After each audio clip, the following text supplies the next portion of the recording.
ठाकुर जी की परम कृपा हम आप सब लोगों पर है। भागवत की कथा भी एक प्रकार से भक्तमाल ही है। श्रीमद् भागवत जी में भी भक्त चरित्र ही है। परीक्षित जी की कथा है, ध्रुव जी की कथा है, प्रहलाद जी की कथा है, अम्बरीश राजा की कथा है, भक्त अजामिल की कथा है, भक्त वृत्रासुर की कथा है।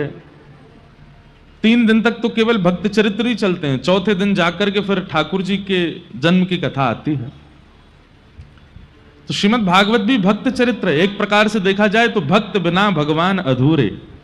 भक्त है ही नहीं तो ठाकुर जी भी अधूरे से ही हैं। कुछ कहा सुनाओगे फिर? अगर ठाकुर जी के चरित्रों से भक्त चरित्र हटा दिए जाएं, खबरदार ध्रुव जी का नाम मत लीजिएगा, मीराबाई का नाम मत लीजिएगा, सुदामा जी का नाम मत लीजिएगा, केवल ठाकुर जी का चरित्र। तो ठाकुर जी की लीला में भी यशोदा जी कौन है? वो भी भक्त हैं। गोपियां कौन है? वो भी भक्त हैं, उनको भी हटा दो। नंद बाबा कौन है? वो भी भक्त हैं। वसुदेव देव की कौन है? वो भी भक्त हैं, उनको भी हटा दो। अकेले ठाकुर जी राज करो आप तो सिंहासन पर बैठ के। ठाकुर जी के चरित्र गायन हो ही नहीं सकते भक्तों के बिना, लेकिन ठाकुर जी के बिना भक्तों के चरित्र खूब गा सकते हैं। जिन चरित्रों को हम सुन रहे हैं वो चरित्र ऐसे हैं जिनमें ठाकुर जी प्रकट हुए, पर मुझसे लेके यहां तक और वहां तक जितने भक्त बैठे हम वो भक्त हैं। अभी तक ठाकुर जी आए नहीं है हमारे पास। हम भी तो भक्त हैं, हमारे भी चरित्र हैं। हमसे पूछो, हम तो इतने लोगों से मिलते हैं, इतने बच्चों से मिलते हैं, उनकी परिस्थितियां सुनकर के लगता है कि इनका भी एक चरित्र बनाया जा सकता है, उसको भी गाया जा सकता है। बस उसमें एक ही कमी है कि ठाकुर जी नहीं आए हैं अभी तक, बाकी सब आ चुके हैं। भगवत बिना भी भक्त चरित्र हो सकते हैं, पर ठाकुर जी बिना भक्त चरित्र के नहीं हो सकते। यह सौभाग्य हमें सरस कुंज ने प्रदान किया कि हमें भक्तमाल जी की कथा सुनाने का अवसर मिलता है। और जब से भक्तमाल जी का आश्रय लिया, हम भागवत जी में भी खूब भक्तमाल जी का चरित्र कहते हैं, खूब भक्त चरित्र सुनाते रहते हैं। कई लोग ऐसे भी हो जाते हैं उसमें, अरे ये चरित्र तो ऐसे है नहीं, ऐसे है, ऐसे। हमारी एक बात सुनिएगा, हम एक ग्रंथ से लेकर के कोई भाव नहीं सुनाते। हम एक ग्रंथ का भी आस्वादन करते हैं, फिर वाणी जी भी सुनते हैं, फिर कुछ लोगों से भी श्रवण करते हैं, फिर उस स्थानीय भाव को भी, सबका फिर जो भाव लगता है। हमारा उद्देश्य एक है कि वो लीला चरित्र सुनकर के आपको ठाकुर जी प्रिय लगने चाहिए, बस। अब उसके लिए अगर हमको 10 बातें उसमें और जोड़ के कहनी पड़े तो हम कहेंगे आपको ठाकुर जी प्रिय लगने चाहिए। उसमें क्या बुराई है? कई लोग हमारे पीछे इसीलिए पड़ जाते हैं, ये बात तो है ही नहीं, आपने क्यों कह दी? अरे तो मैंने इसको सुन के किसी का बुरा हुआ, उसको ठाकुर जी अच्छे ही लगे होंगे, फिर उसमें बुराई क्या है? और रही बात, एक बात मैं आपको बहुत निश्चित रूप से कह दूं, हमने कोई भाव कहा, कई बार हमारे मानसी में भी आ जाता है। ठाकुर जी, गिरधर लाल जी कई बार मानसी में भाव प्रकट कर देते हैं कि ये भाव ऐसे ऐसे ऐसे होगा, और वो भाव हमने कह दिया। कई बार कुछ दिनों बाद उस भाव की पुष्टि स्वयं आचार्यों से हो जाती कि नहीं, ये भाव इस ग्रंथ में लिखा भी है। उद्देश्य प्रधान होना चाहिए। उद्देश्य प्रधान होना चाहिए। उद्देश्य क्या है कि कृष्ण प्रिय लगें। हम अगर अपनी प्रियता चाहते कि हम प्रिय लगें तो यहीं पे ही आसन डाल के बैठे रहते, पूरे दिन आओ दक्षिणा चढ़ाओ पाम छुओ चलते बनो। हम तो मिलते ही नहीं, किसी से मिल ही नहीं रहे हैं। भाई ठाकुर जी तो मिल लो, ठाकुर जी के पास जाओ, उनकी कथा सुन लो, हमसे बस माध्यम ले लो भाव का।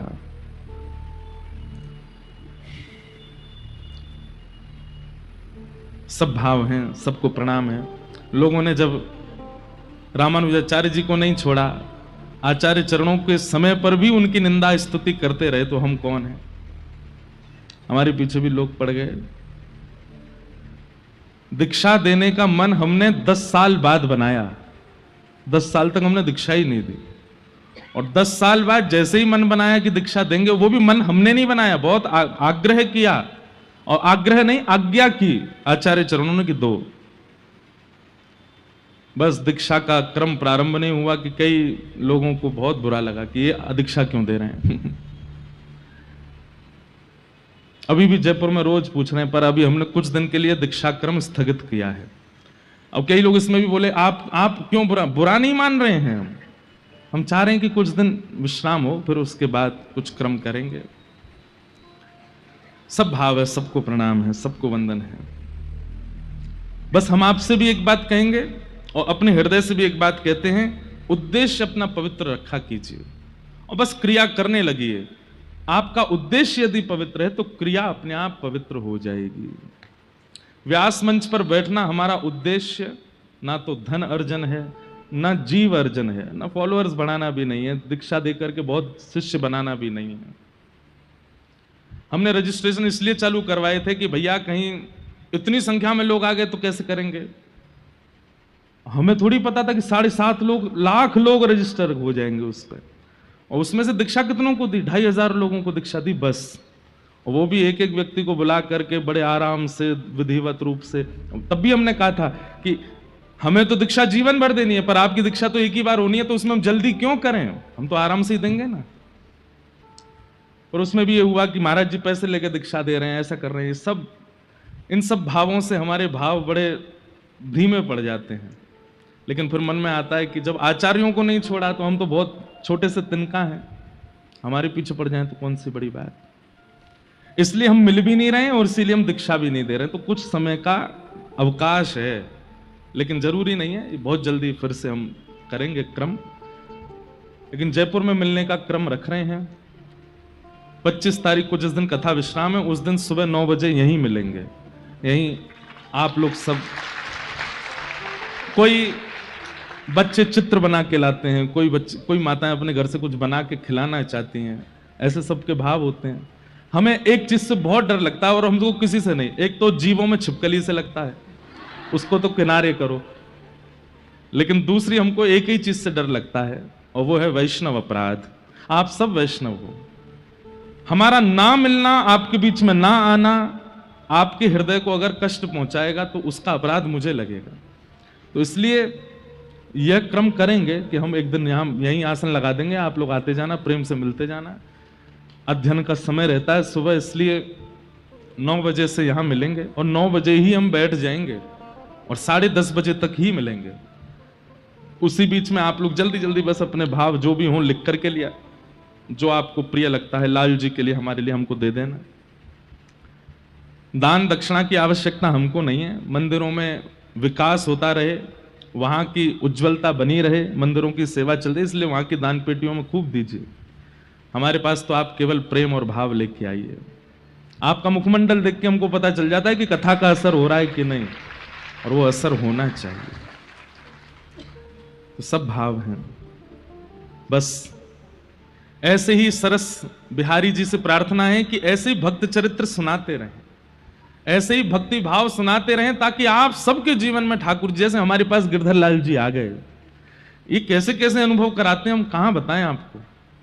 आज इतने सुंदर लग रहे हैं कि मेरी नजर ही ना लग जाए इनको, इतने प्यारे लग रहे हैं आज। कल हम गोविंद देव जी गए भागते दौड़ते, तो जैसे ही रात में पहुंचे तो श्री गोविंद देव जी माला वाला सब उतार करके बढ़िया बिल्कुल शयन के वस्त्र में खड़े थे। तो हमारे बगल में बड़े भैया जी बैठे। मैंने कि ऐसा लग रहा है कि ये कथा सुनने आए थे और कथा से तुरंत भागे होंगे, तो रास्ता में सबरी माला वाला टूट टाट के गिर गई हैं। और जैसे ही आए के खड़े भाई, अब वो तो शयन का श्रृंगार है पर हमारा भाव है।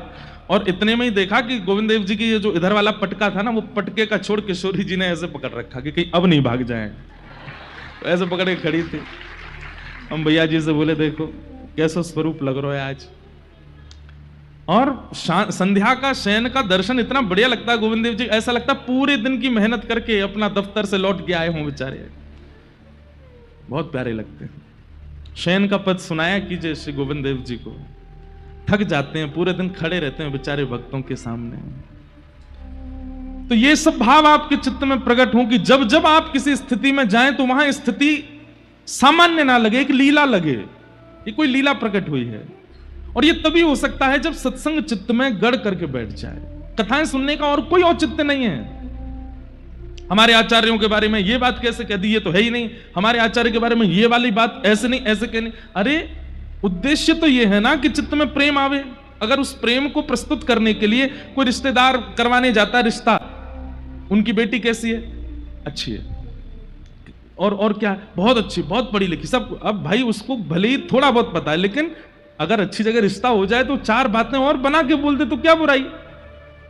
हां, आपकी बात ठाकुर जी से कहनी होगी तो हम जरूर कहेंगे कि इतने अभी भक्त नहीं हुए हैं, लेकिन ठाकुर जी आप कृपा करना। पर ठाकुर जी की प्रशंसा अगर आपके सामने करनी हो, आचार्यों की प्रशंसा, उसमें तो हमें 4 बातें अपनी तरफ से लगा के बोलनी चाहिए ताकि आपको वे और प्रिय लगे।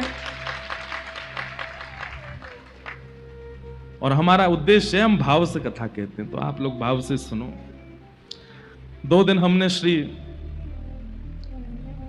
हमारे आचार्य चरण, जिस परंपरा में हमारी दीक्षा है, ऐसे श्रीमद रामानुजाचार्य जी महाराज, शेषावतार भाष्यकार श्री रामानुजाचार्य जी महाराज का चरित्र सुना।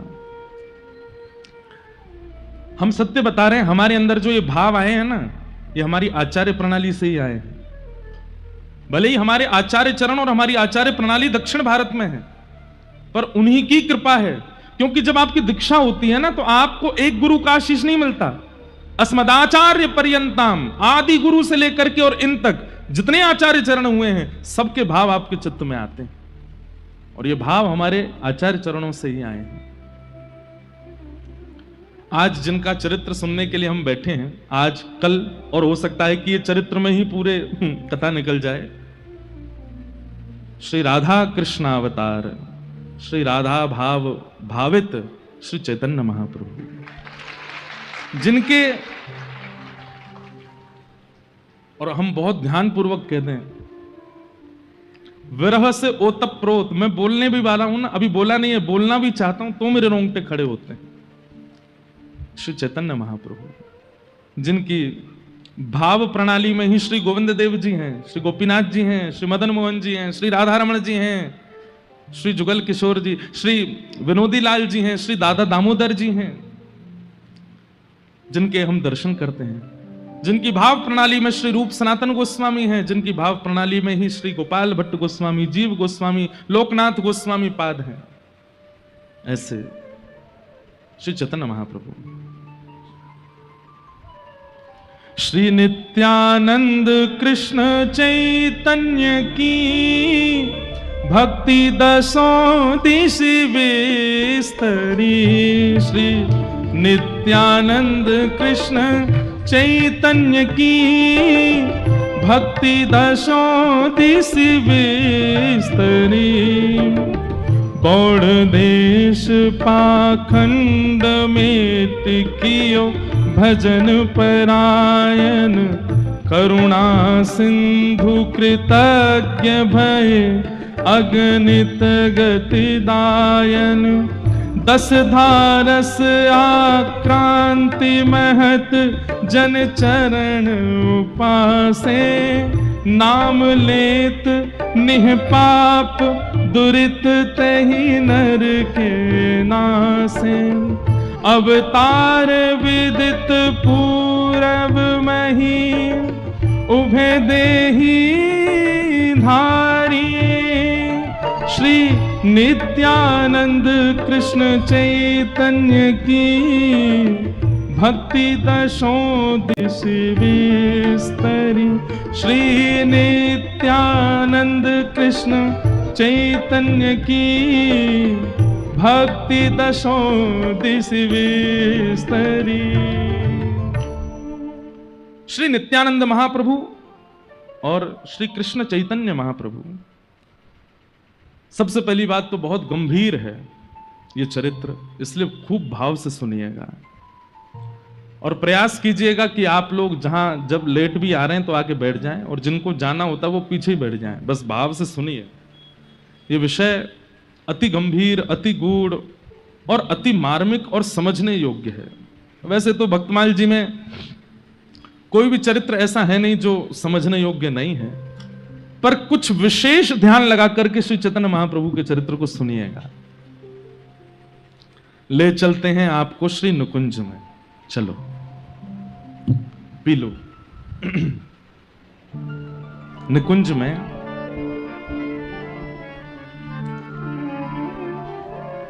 नित्य केली करते हैं श्री राधा माधव। कभी ठाकुर जी, जैसे हम जिस लीला को सुनते हैं, वृंदावन में ये लीला हुई, यमुना तट पे ये लीला हुई, गिरिराज जी में ये लीला हुई, कई बार कई लीलाएं प्रकट रूप से धाम में नहीं हुई हैं, पर फिर भी वो लीला चलती रहती है। क्यों? निरंतर गोलोक धाम में ठाकुर जी की लीला चलती ही रहती है, उसमें कभी विश्राम नहीं होता। अभी हम लोग कथा सुन रहे हैं, इस समय भी कोई लीला चल रही होगी, और लीला पता है क्या चल रही होगी?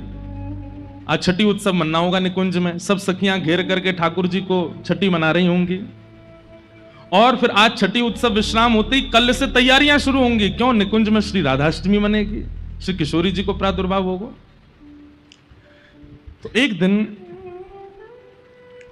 निकुंज में एक खंभ की टेक लगाकर के श्याम सुंदर बैठे हैं और अत्यंत गहन चिंतन में हैं, और मुखमंडल देख करके पता चल रहा है कि बहुत चिंतित हैं। तभी श्री प्रिया जी का आगमन होता है, और श्री प्रिया जी आकर के श्री चैतन्य श्री ठाकुर जी से कहती हैं, हे श्याम सुंदर, आपके मुखमंडल से ऐसा पता लग रहा है कि आप कोई गहन चिंतन में हैं, किसी अंतरंग विचार में हैं। कहा बात है, कहां सोच रहे हो? ठाकुर जी बोले, ना श्री जी, कछु बात ना, मैं तो ठीक हूं। हंसने लगे। तो जैसे कोई व्यक्ति चिंतित हंसता है ना, तो उसकी हंसी से पता चलता है चिंता में है फिर भी हंस रहा है। किशोरी जी बोली, आपकी हंसी तो ही पता चल रही है कि चिंता में हो, जबरदस्ती हंस रहे हो। कहा बात है, मुझे बताओ। बहुत पूछने पर भी ठाकुर जी नहीं बोले। तो श्री जी ने हाथ पकड़ लिया, बोले मुझको बताओ, नहीं तो फिर देखियो मैं आज प्रसाद नहीं पाऊंगी, आज भोजन नहीं करूंगी। हठ पूर्वक जब किशोरी जी पूछने लगी, तब ठाकुर जी कहते हैं, मैंने ब्रजवासीन को कितनों विरह दियो ना, जिन ब्रजवासीन ने मुझको पलकन पे रखो, जिन यशोदा मैया ने मुझको कभी अपनी गोद से उतरन नहीं दियो, जो नंद बाबा मेरे पीछे पीछे डोला करते, जो गोपियां जिनका जीवन ही केवल मैं था, ये मधुमंगल, श्रीदामा, ये जितने मेरे भक्त हैं, जितने मेरे सखा हैं, इनको जीवन प्राण में है, तो मेरे सिवा इनने कोई को कछु महत्व ही नहीं दियो। और आप तो केवल दर्शन भी मेरे, देखती भी मुझे हैं, श्रृंगार भी मेरे भाव से करती हैं, अन्न जल भी वो सेवन करती हैं जिसमें कहीं ना कहीं मेरा भाव विराजमान हो।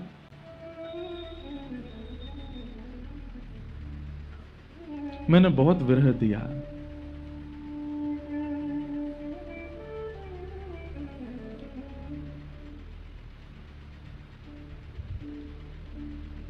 किशोरी जी बोली, अब आप इस बात का चिंतन क्यों कर रहे हैं? इसके चिंतन का भाव क्या है? ठाकुर जी कहते हैं, मैंने गीता में एक बात कही है। बोले, कहा, ये यथामाम प्रपद्यन्ते ताम तथैव भजाम्य हम। जो मुझे जैसे भजता है, मैं भी फिर उसको वैसे ही प्राप्त करता हूं। श्री जी बोली, मतलब? बोले, मोए कभी कभी इतना भार लगे अपने ऊपर, यशोदा मैया के अश्रुबिंद, मधुमंगल श्रीदामा के अश्रुबिंद, मेरी प्राण प्रिया श्री किशोरी जी के अश्रुबिंद, इन गोपीन के अश्रुबिंद, ये सब अश्रुबिंद मुझ को बहुत भार लगे। मैं निर्दयी नहीं हूं, पर मुझ को लीला संवरण के लिए निर्दयी बनना पड़ो, और मैं हृदय पे पत्थर रख के व्रत छोड़ के चलो गयो। मैं तो रहो द्वारिका में, मैं तो रहो मथुरा में, इतने सुख में विराजो, और मेरे ब्रजवासी दिन रात रोते रहते मेरी याद में। श्री जी, मैं इतना निष्ठुर नहीं हूं। तो राधा रानी बोली, मैं जानू आप नहीं है निष्ठुर, आप क्यों ये विचार कर रहे हैं? बोले, नहीं ना, मेरे चित्त में वो भार बन के बैठी है बात। किशोरी जी बोली, तो क्या चाह रहे हैं आप? बोले, अब मैं रोऊंगा, अब मैं रुदन करूंगा, और जितनों ब्रजवासी मेरे लिए रोए हैं उतनों ही मैं रोऊंगा, और उनसे ज्यादा रोऊंगा, और रो रो करके, बिलक बिलक करके अपने यहां ऋण से मैं उऋण होऊंगा। श्री जी थोड़ी है तो मन से उदास बात सुन करके, पर हंस के बोल रही हैं, आप नहीं रो पाओगे। ठाकुर जी बोले, क्यों? मैं क्यों ना रो पाऊंगा? बोले, कौन के विरह में रोगे? किसके विरह में? आपको विरह है किसका जिसके लिए आप रोगे? आप एक बार कहते हैं श्री राधा, और आपके श्री राधा कहते ही मैं स्वयं को रोक नहीं पाती हूं, मैं तुरंत प्रकट हो जाती हूं। विरह होता है आपको? आप कहोगे हे यशोदा, मैया दौड़ी दौड़ी चली आवेगी। आप कहोगे नंद बाबा 100 काम छोड़ करके आवेंगे। आप कहोगे मधुमंगल श्रीदामा रूठे बैठे होंगे तो उठ के आ जाएंगे, लाला बुला रहा है। आपको विरह होता कहां है तो आप रोगे?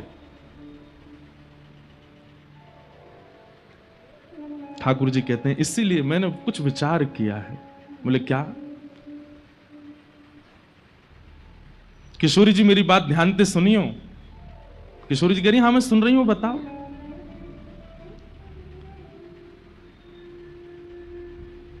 बोले मैं आपको देख सकूं, नंद बाबा को देख सकूं, यशोदा मैया को देख सकूं, ब्रजवासीन को देख सकूं, पर मैं खुद को ना देख सकूं। मैं आपको नाम गा सकूं पर मैं खुद को नाम ना गा सकूं, क्योंकि मैं स्वयं वही हूं। अगर मैं हूं मैं ही पर आपके भाव में परिवर्तित है जाऊं तो मैं अपनो नाम गा सकूं, खुद को पुकार सकूं, खुद को ध्यान कर सकूं, खुद के लिए रो सकूं। श्री जी बोली मतलब? बोले मेरी 3 इच्छाएं अधूरी रह गई हैं और उन इच्छाओं को मुझको पूरा करना है। कौन कौन सी इच्छा? सबसे पहली मेरी इच्छा है कि श्री राधा जी के चित्त में जो प्रेम है मेरे प्रति, वो प्रेम कैसा है उसका मुझे अनुभव करना है। मेरे हृदय में आपके प्रति कैसा प्रेम ये मैं अनुभव करके देख चुका, पर आपके चित्त में मेरे प्रति कैसा प्रेम है उसका मुझे अनुभव करना है। दूसरी बात, मेरे रूप माधुरी, जब मैं चलूं तो गोपीन के हृदय रूपी मयूर नृत्य करने लगे। जब मैं गोपीन को देखूं तो उनके हृदय में जैसे मानो कोई कटाक्ष कोई कर गए हो। मैं गैयान को देखूं, इन गैयान के थननते दूर बहने लगे। ऐसा मेरे रूप में कहा है, मैं अपने रूप को जानना चाहूं। जिस रूप लावण्य को देख करके गिरिराज जी की शिलाएं भी पिघल जाती हैं, उस रूप का आस्वादन मुझे ही करना है कि मेरे इस रूप में ऐसा क्या है, मेरी मधुरिमा में ऐसा क्या है जिससे यह सब हो जाता है। और तीसरी मेरी इच्छा,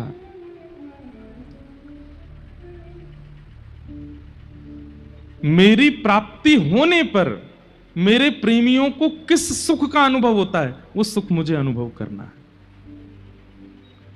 और उसके लिए हे किशोरी जी आप कृपा करो। बोले क्या कृपा करें? बोले आप तन तो रहेगा कृष्ण का पर मन बना दो श्री राधा रानी का। तन तो रहेगा मेरा ही पर उसमें जो भाव प्रकट होंगे वो होंगे आपके। और दूसरी बात, तन मेरा, भाव आपका और रंग भी आपका। ये रंग भी मुझे नहीं चाहिए। किशोर जी बोली क्यों?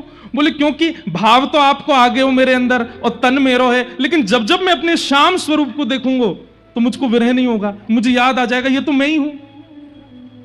इसलिए तन भी आपका और मन भी आपका, मतलब तन मेरा पर रंग आपका और भाव आपका। ऐसी कृपा मुझ पे करो। मैं सोच रहा था तो इस पर एक पद मैंने बनाया है। श्री ठाकुर जी किशोरी जी से क्या प्रार्थना कर रहे हैं, समझ में आई ना बात? ठाकुर जी क्या कह रहे हैं किशोरी जी से?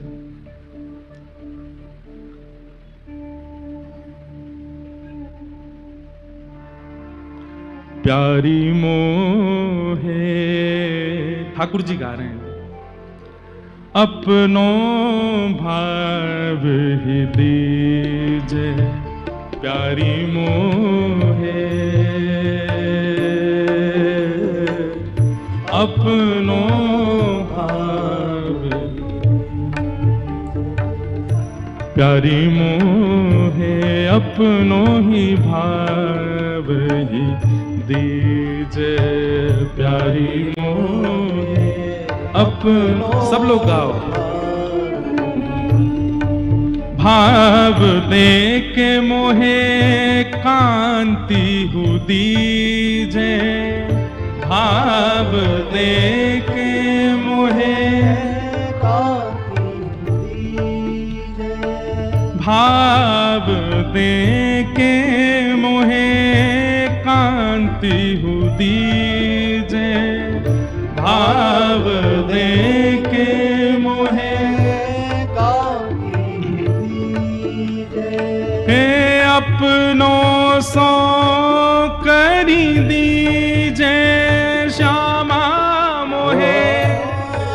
अपनों सो कर दीजे। श्री राधा मोहे अपनों सो कर दीजे। राधा मोहे अपनों सो कर दीजे। हे प्यारी मोहे अपनों भाव ही दीजे। प्यारी मोहे अपनों भाव ही दीजे। किशोरी जी कह रही हैं कहा करोगे मेरे भाव को लेकर के। ठाकुर जी क्या गा रहे हैं? हाँ रोऊंगो बिलखूंगो निस दिन। रोऊंगो बिलखूंगो निस दिन। और श्री राधा कृष्ण रटूंगो। श्री राधा कृष्ण रटूंगो। स्वयं श्याम सुंदर कह रहे हैं प्रिया जी मुझको आप अपना भाव दे दीजिए, मैं रोऊंगो बिलखूंगो। और जैसे मेरे विरह में गोपियों ने रुदन किया, आपने रुदन किया, ऐसे गली गली चौबारे घूम घूम करके राधा कृष्ण रटूंगो। रोऊंगो बिलखूंगो निस दिन। रोऊंगो बिलखूंगो निस दिन। श्री राधा कृष्ण रटूंगो। श्री राधा कृष्ण रटूंगो। हे ब्रजवासिन के ऋण सो उऋण। ब्रजवासिन के ऋण सो उऋण। खुद को यूं कर लूंगो। खुद को यूं कर लूंगो। हे प्यारी मोहे अपनों ही भाव यूं दीजे। प्यारी मोहे अपनों भाव। हाँ प्यारी मोहे अपनों ही भाव ही दीजे। प्यारी मोहे अपनों भाव। वहां ठाकुर जी रो रहे हैं और किशोरी जी के चरण पकड़ के कह रहे हैं हे किशोरी जी मुंह पे कृपा करो, अपनो भाव मुंह को दे दो, अपनी कांति मुंह को दे दो और मुंह को जान दो या पृथ्वी पर जितनो विरह मेरे लिए सयो है वैष्णव भक्तन ने उतनो ही विरह में सहूंगो अपने ही काजे। मैं भी तो देखूं ऐसो कहा है मुंह में जाके काजे इतने विरही है जाए सब। किशोरी जी बार बार मना कर रही हैं पर ठाकुर जी चरण पकड़ के बैठे हैं किशोरी जी मेरी या इच्छा को आप पूर्ण कर दो। और तभी किशोरी जी क्या करती हैं सुनिए ध्यान से। निज कर कंठ की माला दीनी। निज कर कंठ की माला दीनी। निज कर कंठ की माला दीनी। निज कर कंठ की माला दीनी। हे भाव प्रकट कर दीनो। भाव प्रकट कर दीनो। किशोरी जी ने जैसी अपने गले की माला उतार करके ठाकुर जी के गले में पधराई है, श्याम सुंदर को चित्त अंतर ध्यान है गयो। अब किशोरी जी को चित्त भीतर आ गयो और जैसे ठाकुर जी के चित्त में किशोरी जी को भाव आयो, नेत्र खोल करके देखे तो सामने किशोरी जी हैं, ठाकुर जी नहीं है। हाँ प्राणनाथ, हाँ कृष्ण कह करके ठाकुर जी रुदन करने लगे, अपने ही विरह में रोने लगे श्याम सुंदर। लेकिन तभी अपनी नील कांति का दर्शन कर लिया और नीलकांति का दर्शन करते ही ठाकुर जी भूल गए कि ये मैं राधा भाव में नहीं, ये तो मैं ही हूं। पुनः किशोरी जी के पास गए, बोले भाव दे दियो है, अब कांति भी अपनी दे दीजिए, या श्याम कांति को मुंह से दूर कर दीजिए। किशोरी जी के चरणों में प्रार्थना कर रहे हैं ठाकुर जी, अपनी कांति दे दीजिए। तभी किशोरी जी शीश उठाए दई जब चूनर, शीश उठाए दई जब चूनर, हाँ शीश उठाए दई जब चूनरी, शीश उठाए दई जब, तभी यहाँ श्याम गौर कर दीनो, श्याम गौर कर दीनो, श्याम गौर कर दीनो, श्याम गौर कर दीनो, प्यारी मोहे अपनो भाव दीजे, प्यारी मोहे अपनो भाव दीजे, प्यारी मोहे अपनो भाव दीजे, प्यारी मोहे अपनो भाव दीजे।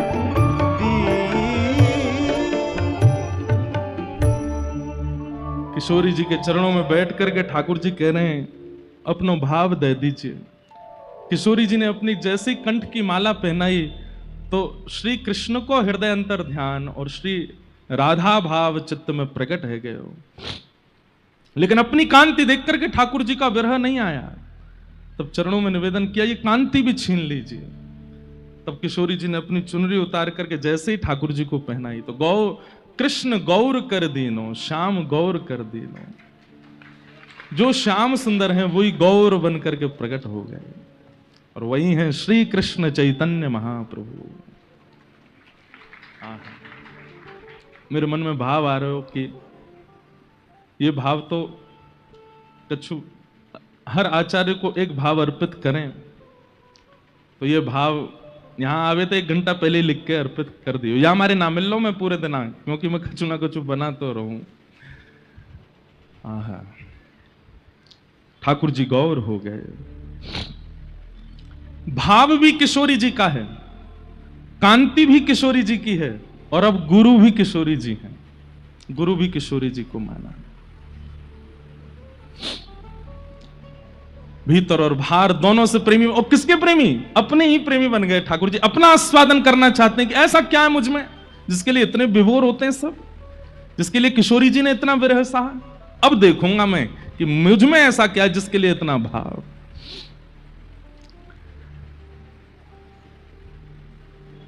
इस प्रकार श्री ठाकुर जी अपने भाव में परिवर्तित हो गए और श्री गौर हरि के रूप में श्री ठाकुर जी बने आए।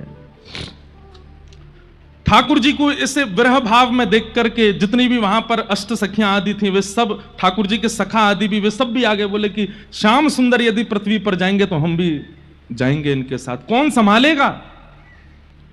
जैसे किशोरी जी विरह में रहती थी तो ललिता विशाखा आदि सब सखियां थीं उनको संभालने के लिए। श्याम सुंदर जाएंगे तो उन्हें कौन संभालेगा? तो सब सखियां भी अलग अलग रूप धारण करके आई। तो श्री ललिता जी स्वरूप दामोदर दास जी के रूप में प्रकट हुई। श्री विशाखा जी राय रामानंद जी के रूप में प्रकट हुई। भगवान के सुबल सखा ये गौरदास पंडित के रूप में प्रकट हुए। भगवान के सखा श्री दामा अभिराम ठाकुर जी के रूप में प्रकट हुए।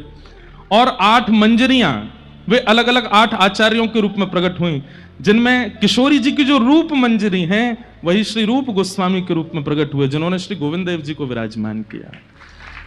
जो लवंग मंजरी हैं आप ही सनातन गोस्वामी के रूप में प्रकट हुई, गुण मंजरी श्री गोपाल भट्ट गोस्वामी जी के रूप में प्रकट हुई, तुलसी मंजरी दास गोस्वामी जी के रूप में, विलास मंजरी जीव गोस्वामी जी के रूप में, और मुंजला मंजरी श्री लोकनाथ गोस्वामी जी के रूप में प्रकट हुई।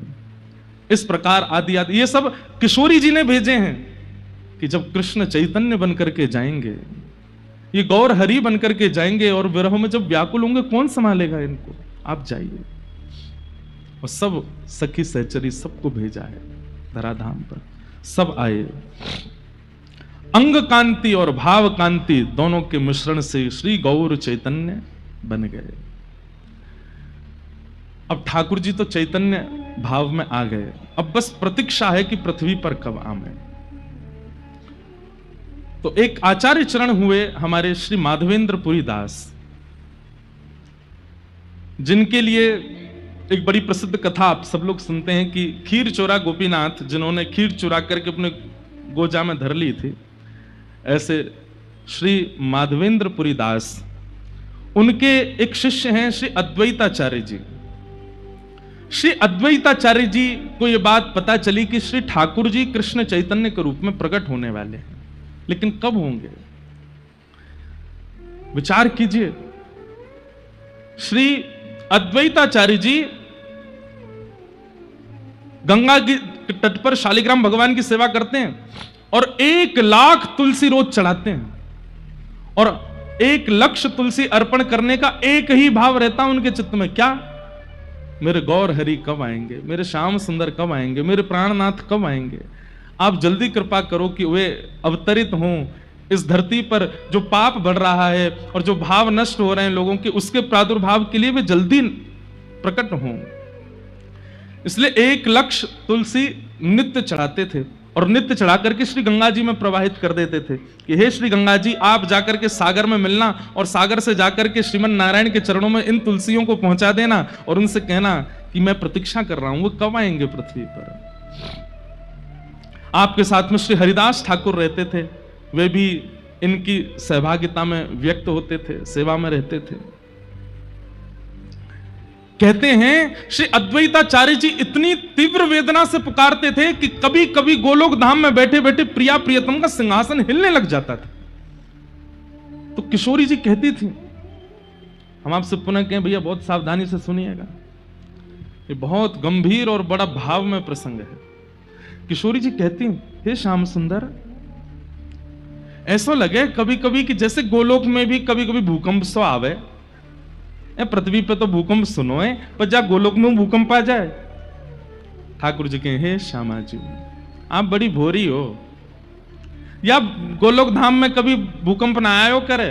तो बोले, ये तो एक मेरो परम भक्त अद्वैताचार्य पुकार रहे हो है, और वो पुकार करके निवेदन कर रहे है कि गौर हरि पधारो, हे कृष्ण चैतन्य पधारो, मुझको बुलाए रहे हो है। और वाकई विरह वेदना, वाकई जो स्वर हैं वो इतने तीव्र हैं कि गोलोक धाम में वही भूकंप का अनुभव होने लग जाता है। सोचिए, हम पुकारते कहां हैं ठाकुर जी को? अगर पुकार है जाए तो ठाकुर, जिस गोलोक धाम को ब्रह्मा जी भी नहीं प्रलयकालीन भाव से स्थगित कर सकते, वो भक्त की वेदन स्वर से भूकंप आ जाता है वहां पर। ठाकुर जी कह रहे हैं, अरे जे तो मेरो परम भागवत अद्वैताचार्य मुझ को पुकार रहे हो है। किशोरी जी बोली, या कि विरह वेदना में देख नहीं पा रही हूं, आप कृपा करो, और कृपा करके अब अवतार ग्रहण करो। किशोर ठाकुर जी बोले, बस चिंता नहीं करो, बस बहुत जल्दी समय आवेगा और मैं जाऊंगा और जा करके सबन पर अनुग्रह करूंगा, कृपा करूंगा। बंगाल प्रांत में एक स्थान है जिसका नाम है नवद्वीप, और नवद्वीप में श्री उपेंद्र मिश्र नाम के एक ब्राह्मण हैं, और उपेंद्र मिश्र ब्राह्मण के यहां पर श्री जगन्नाथ मिश्र जी का जन्म हुआ है, और श्री जगन्नाथ मिश्र जी का ब्याह सची माता जी के साथ में हुआ। चैतन्य महाप्रभु की माता जी को नाम सची मैया, और श्री जगन्नाथ मिश्र जी उनके पिताजी। कह में कि ये दोनों कौन है? बोले ये नंद यशोदा के अवतार हैं। श्री नंद बाबा ही श्री जगन्नाथ मिश्र जी के रूप में आए हैं और श्री यशोदा मैया ही सच्ची मैया के रूप में पधारी। गौर देश बंगाल में आपको प्रादुर्भाव है। आपके एक पुत्र हुए जिनका नाम हुआ श्री विश्वरूप जी, और ये विश्वरूप जी ही श्री बलराम जी के अवतार हैं। बलराम जी के दो अवतार हुए हैं, श्री नित्यानंद महाप्रभु जी के रूप में और श्री विश्वरूप जी के रूप में। आप भी उस विरह की वेदना का अनुभव करने के लिए पधारे हैं। जब बलराम जी को पता चली कि लाला जा रहे हो पृथ्वी पे, तो श्री नित्यानंद महाप्रभु के रूप में वे भी पधारे और श्री विश्वरूप जी के रूप में। फिर कथा आती, कल के प्रसंग में आएगा कि विश्वरूप जी और नित्यानंद जी जब दोनों मिले तो श्री विश्वरूप जी नित्यानंद जी में ही विराजमान हो गए, ज्योति रूप एक हो गए, और श्री बलराम जी के रूप में श्री नित्यानंद महाप्रभु हो गए। तो सच्ची माता के यहां एक लाला ने जन्म लियो जिनको नाम है श्री विश्वरूप जी, जो कि श्री बलराम जी के अवतार है। ध्यान से सुनिएगा। बलराम जी के आगमन के बाद, विश्वरूप जी के प्रादुर्भाव के बाद सच्ची मैया के 8 बार गर्भ धारण हुआ, पर 8वां बार गर्भपात हो गया। बालक ठहरते नहीं है गर्भ में, जिस कारण से सच्ची मैया इतनी चिंतित रहती हैं। इनकी सेवा में श्री दामोदर भगवान जी थे, ये उनकी खूब सेवा करती, आराधना करती, इत्र लगाती, माला पहनाती, तुलसी पधराती और चरणन में बारंबार निवेदन करती। मुझ को बहुत डर लगे, मुझ को बहुत पीड़ा होवे। अब जैसे कई माताओं को ऐसे भावना का अनुभव हो जाता है, भगवान करे किसी को ना हो, पर ऐसी क्रिया जिन माताओं के साथ हो जाती है ना, वो बहुत डरने लगती हैं फिर कि हमसे कोई अपराध ना बन जाए, हमारे किसी अपराध का हमको ये फल मिल रहा है, या हमारे द्वारा कोई गलती ना हो जाए। ऐसे सच्ची मैया बड़ी सावधानी रखती हैं और बड़ी सावधानी से अपना जीवन यापन करती हैं कि कोई अपराध ना बन जाए। दामोदर भगवान जी की सेवा करती हैं और सेवा करके केवल ये कहती हैं कि हे दामोदरनाथ, आप कृपा करो, मैं अब कोई अपराध नहीं करूंगी, पवित्रता को ध्यान रखूंगी, सब मंगलमय हो, बस एक बालक और जीवन में आ जाए, आप जैसो ही आ जाए, आपकी सेवा करवे वारो, आपको भजवे वारो, आपको प्राप्त करवे वारो आ जाए। शुद्ध विचार और शुद्ध मनस्थिति ही ठाकुर जी को आगमन कराती है। हमारी विचारधाराओं में कहीं ना कहीं, हमारे आचरण में कहीं ना कहीं, हमारे भाव में कहीं किंचित कोई दोष रह जाता है, ठाकुर जी आते आते रुक जाते हैं।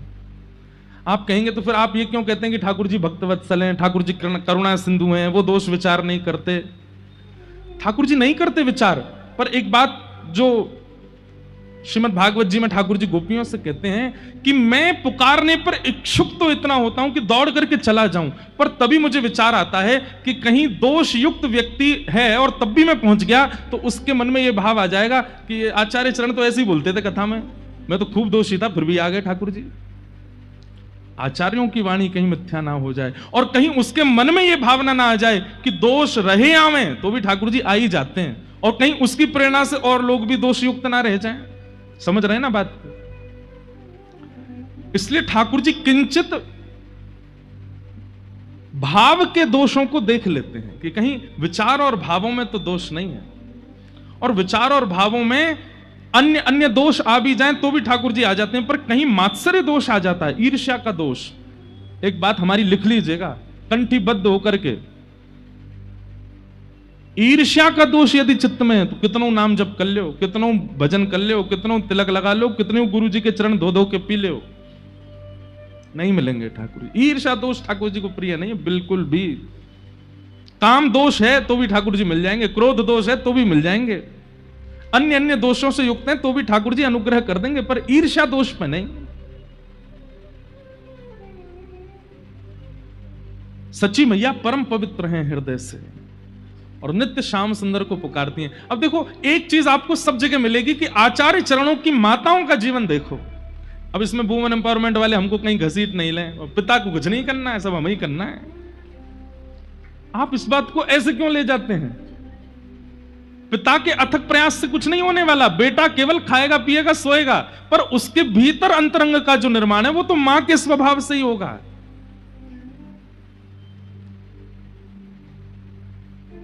ऐसा भी होता है कि कई बार ठाकुर जी कृपा कर देते हैं, तो मां भी अपवित्र है, पिताजी भी अपवित्र है, लेकिन बालक शुद्ध हो जाते हैं। तो कहते हैं कि मां के अंदर जो उनकी मां का गुण था, वो गुण ठाकुर जी ने कृपा करके उस बालक में दे दिया। तो कई बार नानी का गुण, दादी का गुण, परदादी का गुण भी बालकों में आता है।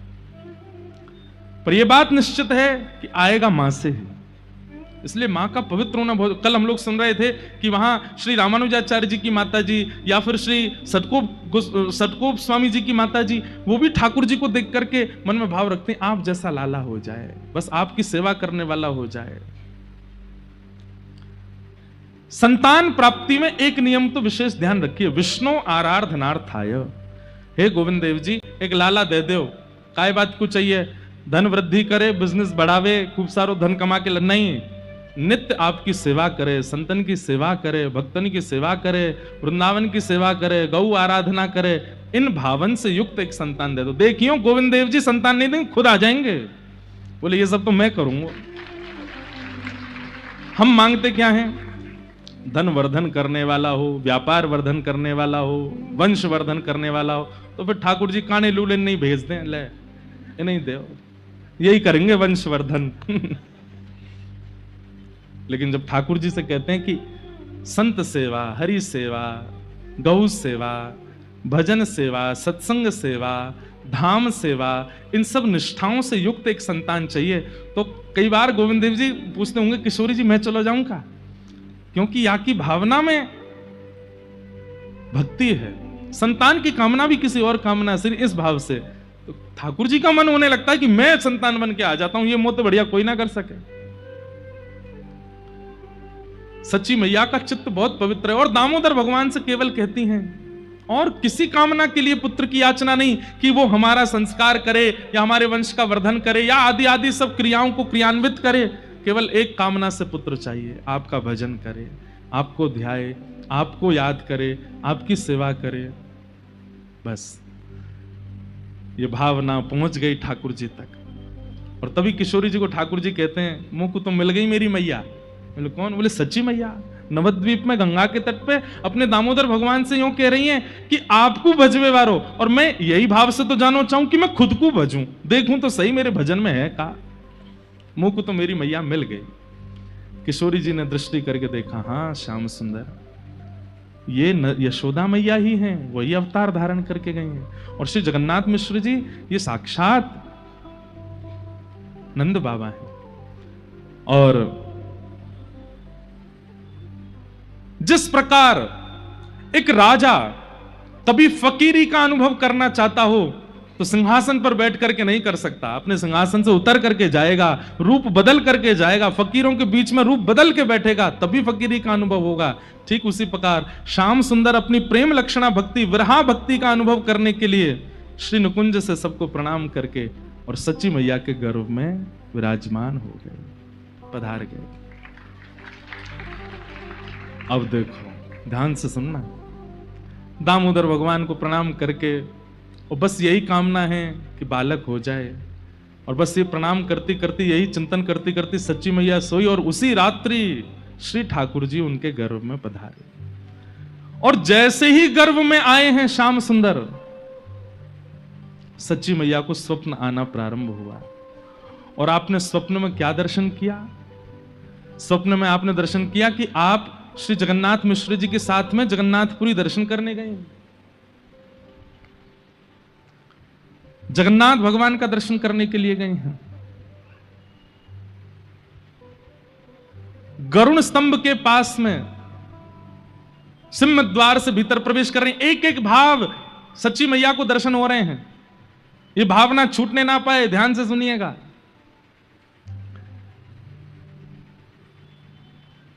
सच्ची मैया को स्वप्न दिखता है कि जगन्नाथ मिश्र जी उनको जगन्नाथपुरी की यात्रा पर ले गए हैं। सिंह द्वार से भीतर प्रवेश कर रही हैं, पतित पावन भगवान सब दर्शन कर रहे हैं, लेकिन पतित पावन भगवान सच्ची मैया को देख रहे हैं अपनी नेत्रों से। और जैसे ही नेत्र उनकी तरफ हुए तो सच्ची मैया बोलती हैं, हे जगन्नाथ मिश्र जी देखिए, ऐसा लग रहा हो पतित पावन भगवान मुझे देख रहे हैं। बोले नहीं, तुम्हें नहीं देख रहे, वो सामने ही देख रहे हैं। आप लोग जगन्नाथपुरी गए हैं ना, वो द्वार पे ही भीतर प्रवेश करते ही पतित पावन भगवान है। सीढ़ियां चढ़ने लगी, सच्ची मैया स्वप्न देख रही हैं, और जैसे ही परिक्रमा लगा करके जा रही हैं तो क्या देख रही हैं? जगन्नाथपुरी मंदिर में जितने भी मंदिर देवालय हैं, सबके ठाकुर जी अपने अपने द्वार देहरी पर बाहर आकर के सच्ची मैया को प्रणाम कर रहे हैं। और ये देख करके सच्ची मैया बार बार जगन्नाथ मिश्र जी से कह रही, देखियो ये तो देवता सब बाहर आ गए, ये देखो ये भी देवी बाहर आ गई, ये तो गणेश जी बाहर बैठे हैं। बोले बाहर नहीं है देवी, अंदर बैठे हैं सब। सच्ची मैया को स्वप्न अनुभव हो रहा है। जैसे ही आपने जगन्नाथ मंदिर में प्रवेश किया और गरुण स्तंभ के पास से दर्शन की आज भी विधा है।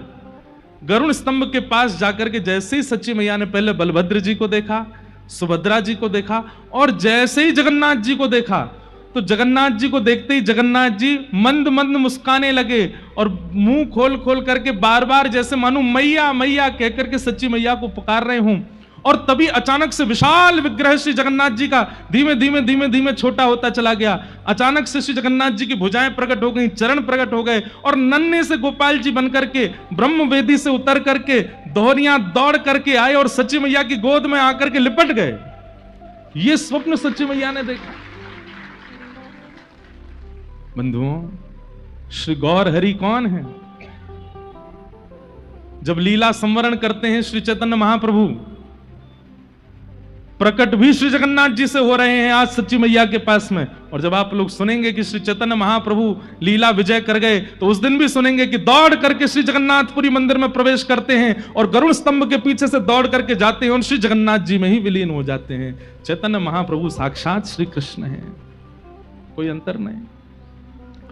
घबरा करके मैया के नेत्र खुले और यही स्वप्न सच्ची मैया जगन्नाथ जी को सुनाती हैं। जगन्नाथ मिश्र अपने पतिदेव को, मैंने अभी एक स्वप्न देखो। बोले कहा? बोले ऐसे हम लोग जगन्नाथपुरी गए और वहां पर जगन्नाथ जी छोटे लाला बन गए और वही दौड़ करके आके मेरी गोद में आकर के बैठ गए। मैं उनको खिला रही हूं, उन्हीं को हृदय से लगा रही हूं। देवी, ये तो शुभ है, ठाकुर जी का दर्शन होना स्वप्न में, ये तो अच्छी बात है, इसमें चिंता क्यों करती है? चलो स्नान ध्यान करो, सेवा करो।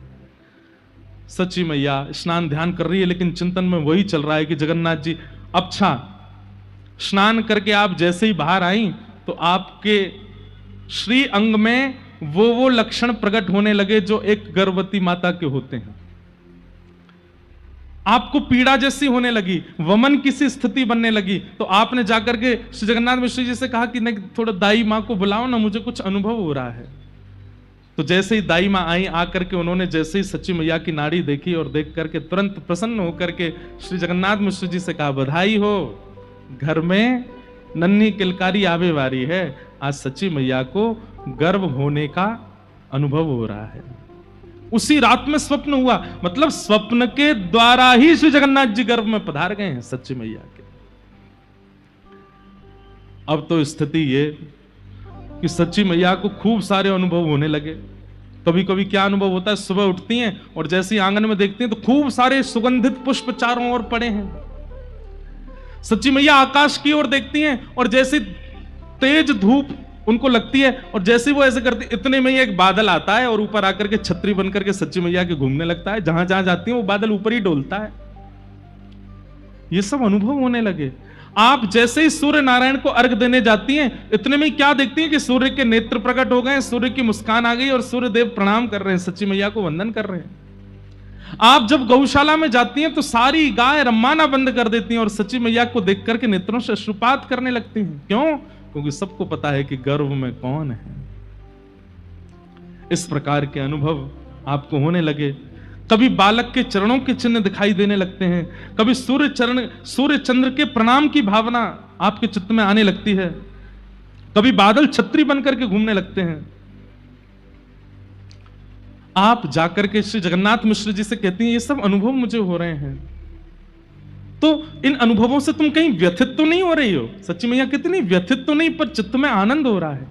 देवी, तुमको चाहती हो, देखो गर्भ में बालक है, तुम्हें बहुत सावधानी रखनी। पहले ही 8 बार गर्भपात हो चुका है, अब नहीं होना चाहिए। बहुत तुम कुछ चाहती हो तो मैं वो व्यवस्था कर दूं। सच्ची मैया बोले एक काम कर दीजिए। बोले क्या? अखंड संकीर्तन बैठवा दीजिए घर पे, दिन रात मेरे कानों में केवल हरिनाम चलता रहे। आहा, अभी मां को 1 महीना ही हुआ है गर्भ धारण किए और श्री घर में अखंड संकीर्तन बैठ गया। दिन भर कीर्तन होता है, रात भर कीर्तन होता है। आहा, चलती फिरती उठती बैठती मां के कानों में केवल और केवल श्री प्रिया प्रियतम का नाम गूंजता रहता है। आहा, हम सब भी गावें सच्ची मैया के भाव से। हे भजो मुकुंद माधव मुरारी, भजो हे भजो मुकुंद माधव मुरारी, भजो मुकुंद माधव मुरारी। ओ गिरधारी बनवारी,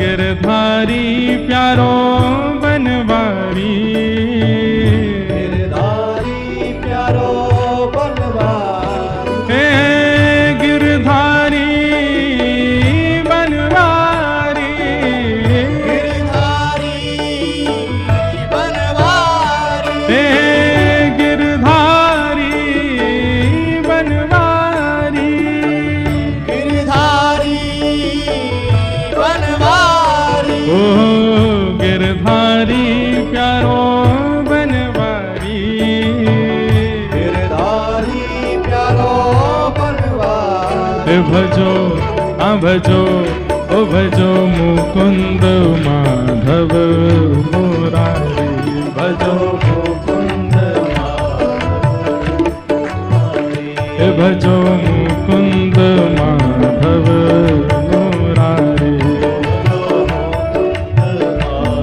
अब तो स्थिति ये है, सच्ची मैया घर में काम करती रहती हैं और कानों में ध्वनि जाती है, कभी बाहर जाती हैं, कुछ क्रिया करती हैं, उस समय भी कानों में ध्वनि, स्नान करती हैं, ध्यान करती हैं, हमेशा सोते हुए भी कानों में केवल गिरधारी प्यारो बनवारी, गिरधारी प्यारो बनवारी, हाँ गिरधारी प्यारो बनवारी, गिरधारी प्यारो बनवारी, हे गिरधारी बनवारी, गिरधारी बनवारी, हे गिरधारी बनवारी, गिरधारी बनवारी। हे भजो मुकुंद माधव मुरारी, हे भजो मुकुंद माधव मुरारी, हे भजो मुकुंद माधव मुरारी, भजो मुकुंद माधव मुरारी, हे भजो माधव केशव गिरधारी, भजो माधव केशव गिरधारी। हे राधे राधे गोविंद गोविंद राधे राधे राधे गोविंद गोविंद, हे भजो राधे राधे गोविंद गोविंद राधे राधे राधे गोविंद गोविंद, हे गोविंद राधे गोपाल राधे, हे गोविंद राधे गोपाल राधे, गोविंद राधे गोपाल राधे, हाँ गोविंद राधे गोपाल राधे, गोविंद राधे गोपाल राधे, हे गोविंद राधे गोपाल राधे, गोविंद राधे गोपाल राधे, हे भजो राधे राधे गोविंद गोविंद राधे, राधे राधे गोविंद गोविंद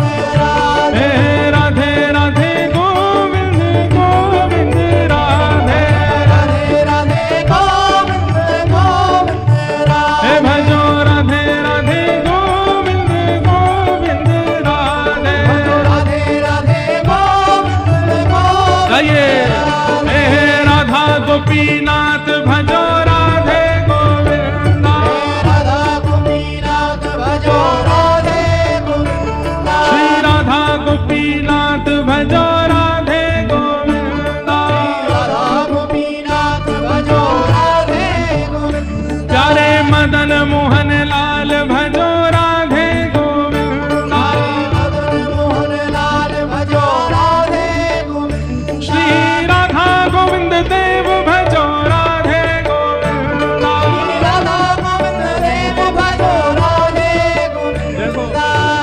आचार्य चरण पधारवे वाले हैं, वहां से पहले पुकार तो ऐसी हो, अरे कम से कम गोविंद देव जी को नाम तो जोड़ते ही बोलो, राधा गोविंद देव भजो राधे गोविंदा, राधा गोविंद देव भजो राधे गोविंदा, प्यारे राधा गोपीनाथ भजो राधे गोविंदा, राधा गोपीनाथ भजो राधे गोविंदा, हे भजो राधे राधे राधे राधे राधे गोविंदा, भजो राधे राधे राधे राधे राधे गोविंदा, भजो राधे राधे राधे राधे राधे गोविंदा,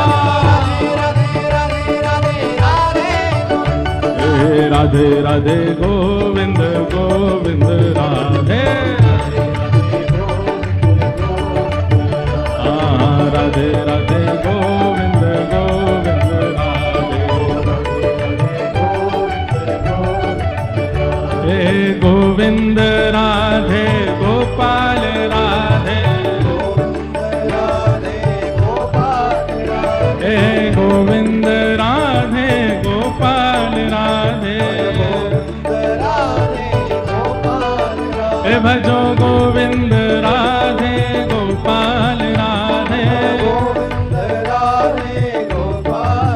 हे भजो गोविंद राधे गोपाल राधे, आओ भुजा उठा के, हे भजो हाँ भजो, हे भजो राधे राधे गोविंद गोविंद राधे,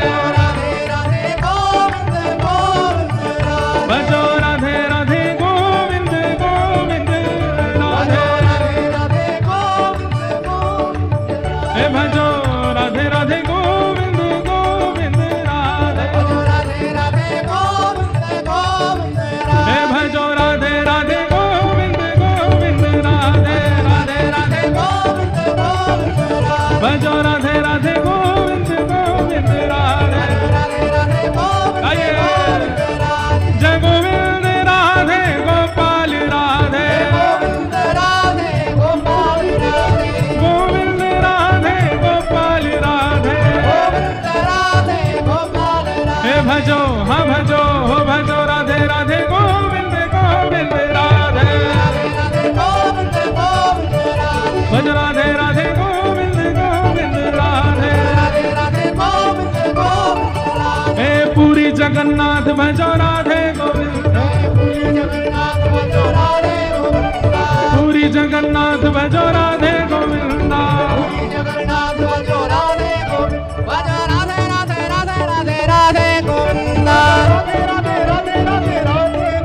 भजो राधे राधे राधे राधे राधे गोविंदा,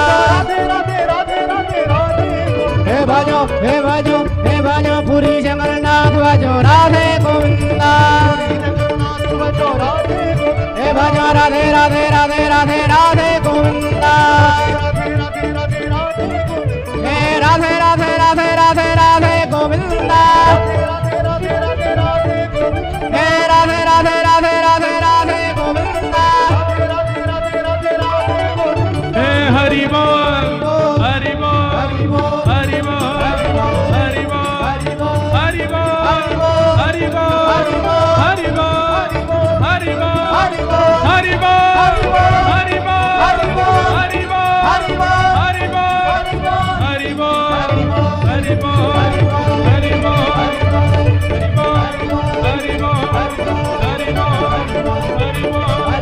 जय जय श्री राम, जय जय श्री राम, जय जय श्री राम।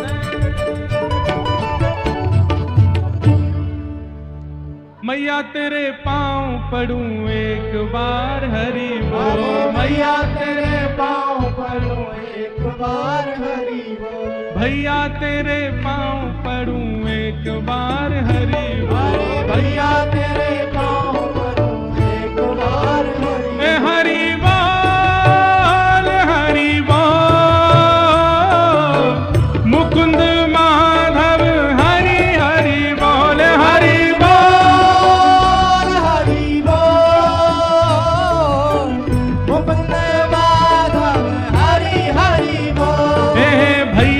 तुम्हारे पाँव पड़ूं एक बार हरि बोल। भैया तेरे पाँव पड़ूं एक बार हरि ओ मेरी मैया तेरे पाँव पड़ूं एक बार हरि बोल। भैया तेरे पाँव पड़ूं एक बार हरि बोल। अरे बाबा तेरे पाँव पड़ूं एक बार हरि बोल। बाबा तेरे पाँव पड़ूं एक बार हरि बोल। अपने जो अगल बगल में बैठे उनके पाँव पड़ो, बोले एक बार हरि बोल बोल दो।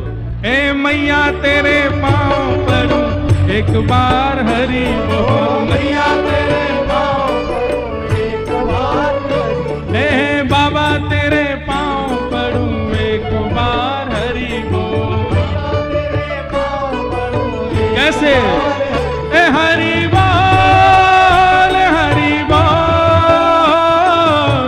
मुकुंद माधव हरि हरि बोल। हरि बोल हरि बोल मुकुंद माधव हरि आइए ए हरि बोल मुकुंद माधव हरि हरि बोल। हरि बोल मुकुंद माधव हरि हरि बोल। ए हरि बोल मुकुंद माधव हरि हरि बोल। हरि बोल मुकुंद माधव जय जय श्री राधे। विराज जाओ।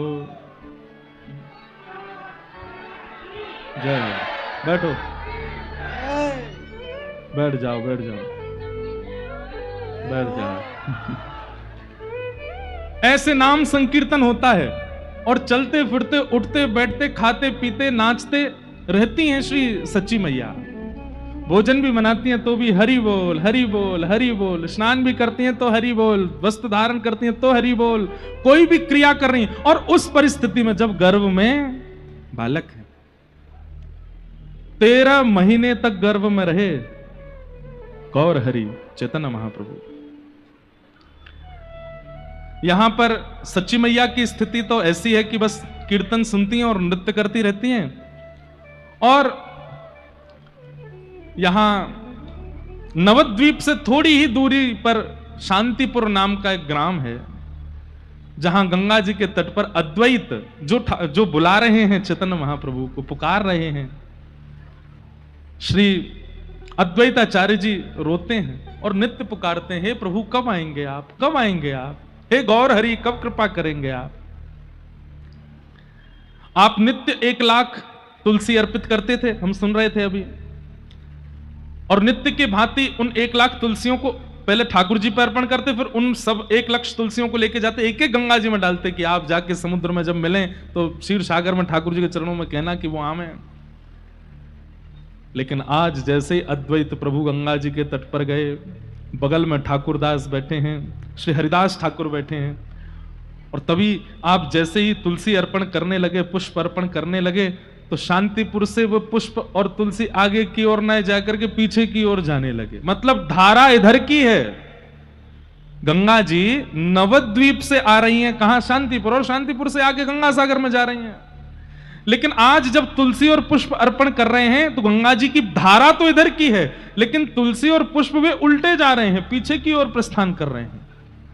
और यह दृश्य देख करके श्री अद्वैताचार्य जी व्याकुल हो गए और तुरंत हरिदास ठाकुर जी को बुलाया। बोले देखो ये क्या हो रहा है। बोले गुरुदेव ये तो आश्चर्य है, ये तुलसियां, ये पुष्प, ये उल्टे क्यों जा रहे हैं, ये धारा में क्यों नहीं बह रहे हैं। तुरंत अद्वैताचार्य जी व्याकुल हो गए और वो तुलसी और पुष्प जिस प्रवाह में जा रहे हैं, आप भी कूदते फांदते अपनी भुजा उठा करके उन्हीं पुष्प और तुलसियों के पीछे पीछे दौड़ने लगे। घाटों को लांघते हुए, नगरों को पार करते हुए पहुंच गए नवद्वीप। और वो 1 लाख तुलसियां और पुष्प एक साथ नवद्वीप में प्रवेश करती उल्टी धारा में। और तभी आप पहुंचे नवद्वीप, और नवद्वीप में क्या देखा? एक महिला स्नान कर रही हैं, गर्भवती माता जी, और वे 1,00,000 तुलसी और पुष्प जाकर के उन्हें घेर लेती हैं और चारों तरफ बस उन मैया के ही घूम रही हैं। वो मैया अपने हाथों से दूर करती हैं, लेकिन वो तुलसी बह बह करके उनके गर्भ के आसपास आकर के स्पर्श करने लगती हैं। वो और कोई नहीं, श्री सच्ची मैया है। सच्ची मैया स्नान कर रही हैं। श्री अद्वैताचार्य जी बाहर बैठ करके दर्शन कर रहे हैं और नेत्रों से अविरल अश्रुधार गिर रहे हैं। हरिदास ठाकुर कहने लगे, आचार्य क्या हुआ? बोले, मेरे प्रभु आ गए, मेरे आचार्य आ गए, श्री कृष्ण आ गए, मेरे महाप्रभु आने वाले हैं। बस देखो, मेरे द्वारा अर्पित की गई तुलसियां ये मैया को घेर करके सब उनको अर्पित हो रही है। सच्ची मैया खूब देर स्नान करती रही। ये तुलसी पुष्प पता नहीं कहां से इतने आ गए सब मेरे समीप, लेकिन वो सब उनके अंग पे स्पर्श कर रहे हैं। सच्ची मैया स्नान करके जैसे ही बाहर आई तो श्री अद्वैताचार्य जी दंडवत प्रणाम करने लगे। उनका प्रणाम देखते ही सच्ची मैया घबरा गई। हे आचार्य चरण, आप ये क्या कर रहे हैं? आप मुझे प्रणाम क्यों कर रहे हैं? आप मुझे प्रणाम मत कीजिए, ये पाप मत चढ़ाइए। हरिदास ठाकुर जी भी प्रणाम करने, आप दोनों से मेरा वंदन है। आप हम इस योग्य नहीं कि आप हमको प्रणाम करें, हमें आपको प्रणाम करना चाहिए, आप हमें प्रणाम मत कीजिए। हे आचार्य चरण, थोड़ा ध्यान रखिए, मुझे पाप नहीं चढ़ाना है अपने ऊपर। मैं पहले ही 8 बार पीड़ा सहन कर चुकी हूं गर्भपात की, इस बार मुझे पीड़ा नहीं सहनी है। आचार्य चरण, आप बहुत महान हैं, आप मुझे प्रणाम मत कीजिए। अद्वैताचार्य जी प्रणाम करके जब उठे हैं तो नेत्र लाल पड़े हैं, मुखमंडल पर प्रसन्नता है, मुस्कान है और नेत्रों से अविरल अश्रुधार गिर रही है। सच्ची मैया तो उनके रूप को देख करके घबरा गई कि मुझसे कोई अपराध बन गया, ये क्या हो गया, ये मुझे प्रणाम कर क्यों रहे हैं? दौड़ करके सच्ची मैया अपने घर भागी, इतनी भयभीत हो गई, इतनी घबरा गई, बार बार अपने गर्भ का स्पर्श करें कि कुछ हो ना जाए। एक श्रेष्ठ आचार्य चरण ने मुझको प्रणाम कर लिया। आपने जाकर के तुरंत जगन्नाथ मिश्र जी से कहा कि देखिए ना, घाट पर एक महापुरुष मुझे प्रणाम कर रहे थे। यहां जगन्नाथ मिश्र जी रोज ही सुनते हैं, कभी इनको लगता है कि इनको सूर्य प्रणाम कर रहा है, कभी इनको लगता है इनको चंद्रमा प्रणाम करने, कभी इनको लगता है गंगा, कभी इनको लगता है कि गैया इनको प्रणाम कर रही है। रोज ही कुछ ना कुछ भाव है। देवी पता नहीं, हमें तो लगता है कि कौन आए हैं गर्भ में कि सब तुमको प्रणाम करते से दिखते हैं। मैं कुछ भाव नहीं बना रही हूं मन से, आप जाकर के देखिए, वहां पर श्री साक्षात अद्वैताचार्य जी मुझे प्रणाम कर रहे थे। जगन्नाथ मिश्र जी गए और देखा तो अभी भी भाव निमग्न, हाथ जोड़ करके बस नेत्रों से अश्रु बहा रहे हैं। मेरे प्रभु आ गए, मेरे प्राणनाथ आ गए, मेरे जीवन धन आ गए। जगन्नाथ मिश्र जी ने जाकर के प्रणाम किया, वंदन करते हुए कहा, हे प्रभु, आपकी इस प्रकार की इस लीला का मैं क्या अर्थ लगाऊं? आपने सच्ची को प्रणाम क्यों किया? अद्वैताचार्य जी बोले, मेरे पास शब्द नहीं है बताने को, मैं बस ये कह सकता हूं, जो सुख त्रेता में दशरथ और कौशल्या को प्राप्त हुआ, जो सुख द्वापर में नंद यशोदा को प्राप्त हुआ, वो सुख कलयुग में आपको और आपकी गृहिणी को प्राप्त होने वाला है। बस प्रतीक्षा कीजिए, अब जल्दी ही आनंद होगा। इस विश्व में पुनः कृष्ण संकीर्तन होगा, पुनः नाम संकीर्तन होगा, पुनः राधा भाव कृष्ण भाव की स्थापना होगी। बस प्रतीक्षा कीजिए, पवित्र हृदय से प्रतीक्षा कीजिए। आज जगन्नाथ मिश्र जी को भी विश्वास हो गया कि सच्ची मन से भाव नहीं बना रही है, सच में उसे अनुभव हो रहे हैं सबके प्रणाम का। जगन्नाथ मिश्र जी वापस आए, सच्ची मैया ने पूछा, बोला नहीं कुछ नहीं, बस ऐसे प्रणाम कर रहे थे, आपको सौभाग्यवती नारी जान के आपके गर्भ का बालक भक्त हो इसलिए प्रणाम कर रहे थे। 12 महीने बीत गए, अभी तक बालक का जन्म नहीं हुआ। सच्ची मैया ने घबरा करके तुरंत कहा, बोले कि आप किसी ज्योतिषी को बुलाइए, कोई पंडितानी बुलाओ, कोई भैया कोई पंडित जी आए देखें। 9 महीने में गर्भ बालक जन्म लेता है, 12 महीने बीत गए, अभी तक बालक का जन्म नहीं हुआ, कहीं कोई दिक्कत तो नहीं है, आप दिखवाइए ना। वो किस पंडित को बुलाए? बोले हमारे पिताजी श्री नीलांबर चक्रवर्ती जी बहुत बड़े विद्वान हैं, उनको बुलाओ। तो सच्ची मैया के पिताजी ज्योतिषाचार्य हैं, उनको बुलाया गया। वे आए, आकर के कहा, बिटिया क्या बात है? बोले कि पिताजी 12 महीने हो गए गर्भ को, अभी तक जन्म नहीं हुआ और मुझे प्रसव पीड़ा भी नहीं हो रही है। मैं बहुत चिंतित हूं कि कहीं बालक सुरक्षित तो है ना। आप मेरा हस्तकमल देख करके बताइए ना। नीलांबर चक्रवर्ती जी ने कई बार अपनी बेटी का हाथ देखा है, वे जानते थे सब, लेकिन आज जैसे ही हस्तकमल आगे किए हैं तो हस्तकमल की जितनी भी रेखाएं थी, उन रेखाओं में रेखा हमारी आपकी तरह नहीं थी। मानो जैसे शंख बन रहा हो, पद्म बन रहा हो, चक्र बन रहा हो, रेखाएं परिवर्तित हो गई। और उन चक्रों को, उन चिन्हों को देख करके जो ज्योतिष के बड़े बड़े पंडित जो ज्योतिष अध्ययन करते हैं, उन ज्योतिष अध्ययनों में जो सब सर्वश्रेष्ठ जिन आकृतियों को बताया गया, वो समस्त आकृतियां एक साथ किसी के हाथ में हो ही नहीं सकती हैं। लेकिन आज नीलांबर चक्रवर्ती जी अपनी पुत्री का हाथ देखते हैं, हाथ कांपने लगते हैं और कहते हैं, लाली ये तेरे हस्तरेखा परिवर्तित कैसे हो गई, ये सब कुछ इतना सुंदर कैसे हो गया। रुदन करने लगे और वे भी प्रणाम करने लगे। सच्ची मैया बोली, जगन्नाथ मिश्र जी देखो आज पिताजी भी प्रणाम कर रहे हैं, ये हो क्या रहा है। अरे ठाकुर जी आए हैं गर्भ में, सब प्रणाम करेंगे। लाली तो चिंता मत कर, पूर्ण समय लेने दो। ये जो भी हैं ये अत्यंत श्रेष्ठ हैं, अत्यंत महापुरुष हैं, वे निश्चित ही अपने परिपूर्ण भाव से प्रकट होंगे। इसलिए तुम बिल्कुल निश्चिंतित होकर, निसंकोच होकर के ये ऐसा बालक जन्म लेगा जिस बालक के जन्म लेने से तुम और तुम्हारा पूरा कुल सौभाग्य मानेगा। बस प्रतीक्षा करो।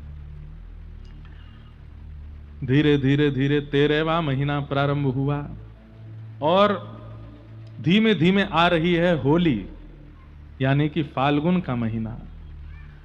और जैसे ही फाल्गुन की द्वादशी आई है, फाल्गुन की पूर्णमासी आई है, आहा फाल्गुन पूर्णिमा का दिन है और उस दिन चंद्र ग्रहण भी है।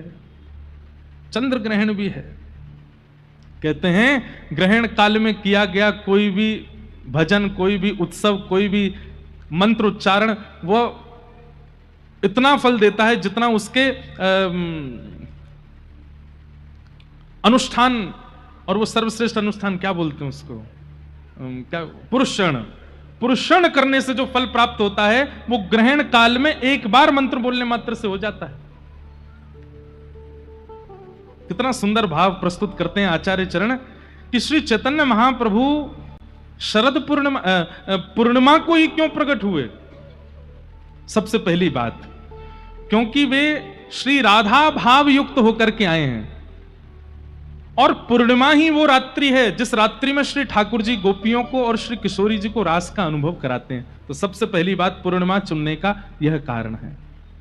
दूसरी बात, ठाकुर जी प्रकट हुए जन्माष्टमी अष्टमी और श्री किशोरी जी प्रकट हुई राधाष्टमी।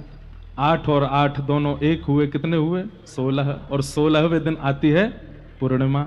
यानी कि इस बात से प्रस्तावित हुआ कि ना तो ये केवल राधा है ना ये केवल कृष्ण है, ये राधा कृष्ण मिलित हैं, इसलिए पूर्णिमा को आ रहे हैं, पूर्णिमा को आ रहे हैं।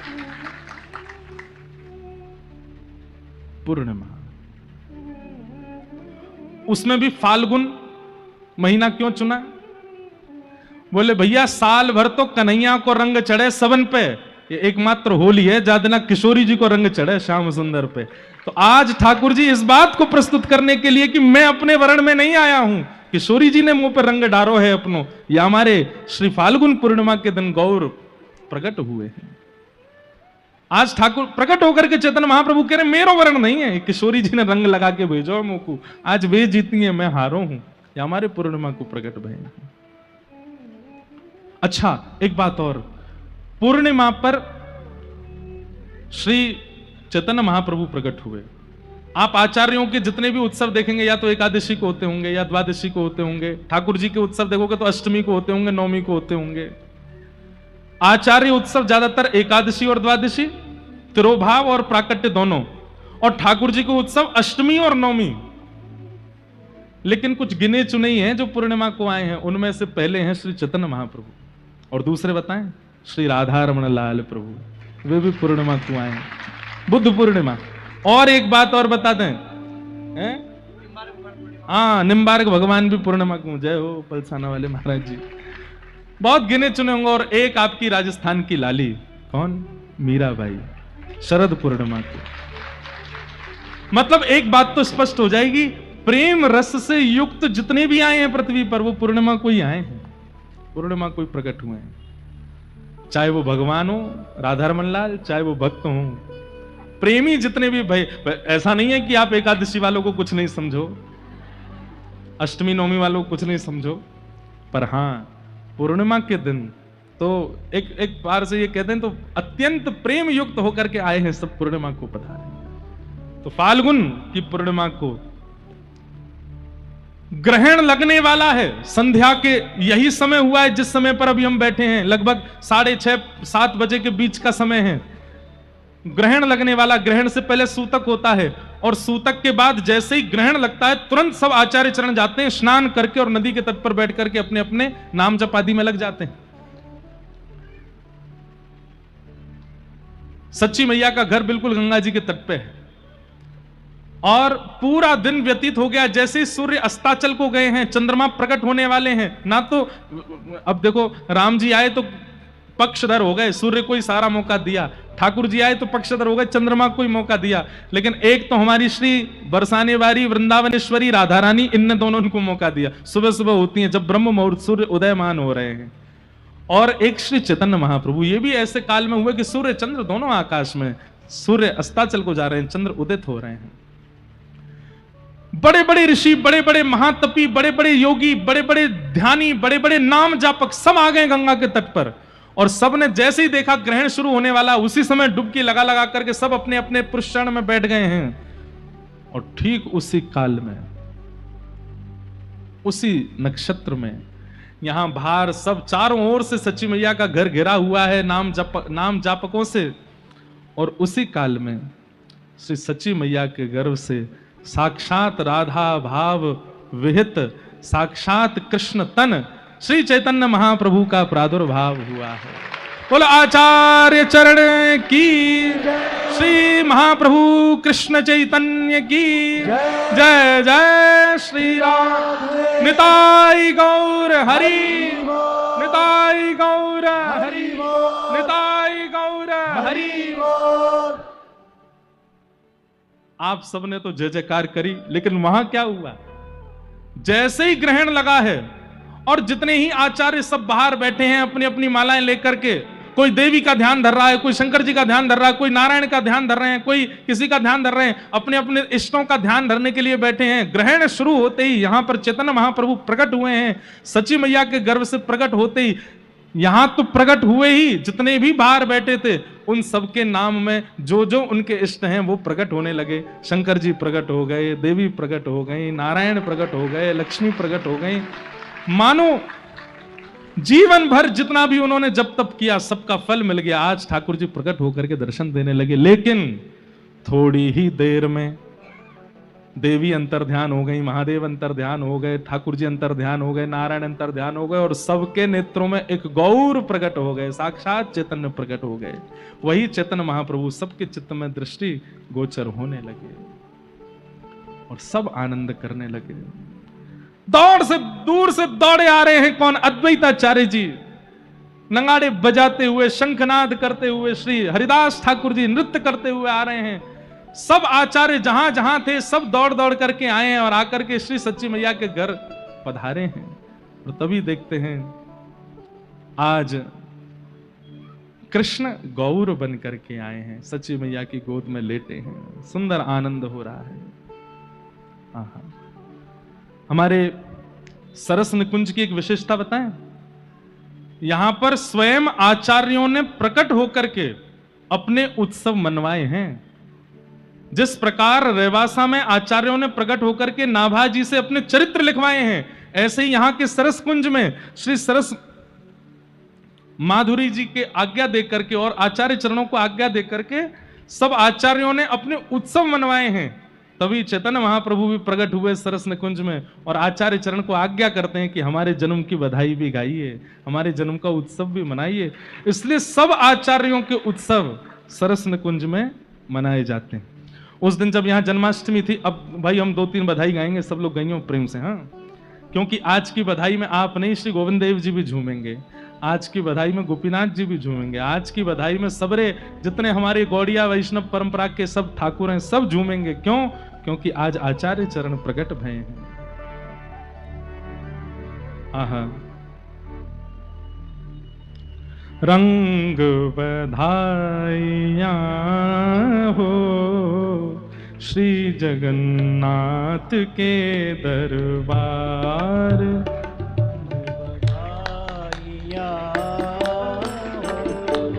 श्री जगन्नाथ के दरबार रंग बधाइयाँ हो श्री जगन्नाथ के दर। गाइए रंग बधाइयाँ हो श्री जगन्नाथ के दरबार। हे हुआ सुत सोहना हो, हुआ सुत सोहना, हे हुआ सुत सोहना हो, हुआ सुत सोहना। कौन? प्रभु चैतन्य चंद्र कुमार, प्रभु चैतन्य चंद्र कुमार।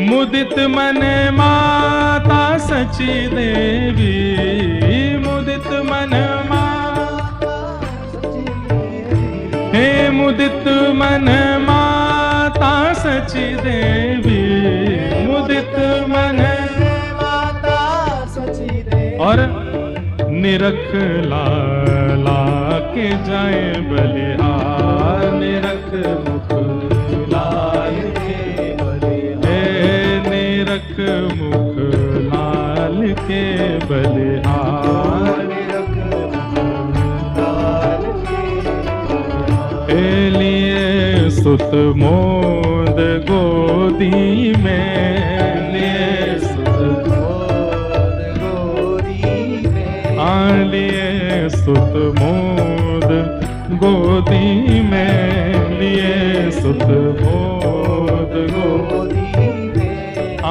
करत चुंबन सुमुख कर प्यार, करत चुंबन सुमुख करत चुंबन सुमुख कर प्यार। अब ये बधाई की रीति है। अब सब लोग वाह वाह बोलिएगा हमारे साथ। ओ प्यार करके हुलसावे, प्यार करके हुलसावे, पल ने हर्ष बुलावे, पाल ने हर्ष झुलावे। प्यार करके हुलसावे, प्यार करके हुलसावे, प्यार करके हुलसावे, प्यार करके हुलसावे। पाल ने हर्ष झुलावे, पाल ने हर्ष झुलावे। सहज में झोटा देवे, सहज में झोटा देवे, सहज में झोटा देवे, सहज में झोटा देवे। बलैया हंस हंस लेवे, बलैया हंस हंस लेवे, बलैया हंस हंस लेवे। हो प्यार करके हुलसावे, प्यार करके हुलसावे। पाल ने हर्ष झुलावे, पाल ने हर्ष झुलावे। सहज में झोटा देवे, सहज में झोटा देवे। बलैया हंस हंस लेवे, बलैया हंस हंस लेवे, बलैया हंस हंस लेवे। बासन भूषण लुटावे, बासन भूषण लुटावे, बासन भूषण लुटावे। प्यार करके हुलसावे, प्यार करके हुलसावे, प्यार करके हुलसावे। पाल ने हर्ष झुलावे, सहज में झोटा देवे, सहज में झोटा देवे, सहज में झोटा लेवे, सहज में झोटा लेवे। बलैया ले लालन की, बलैया ले लालन की। उचारे गीत मंगल चार, उचारे हे नाचे बहु, हे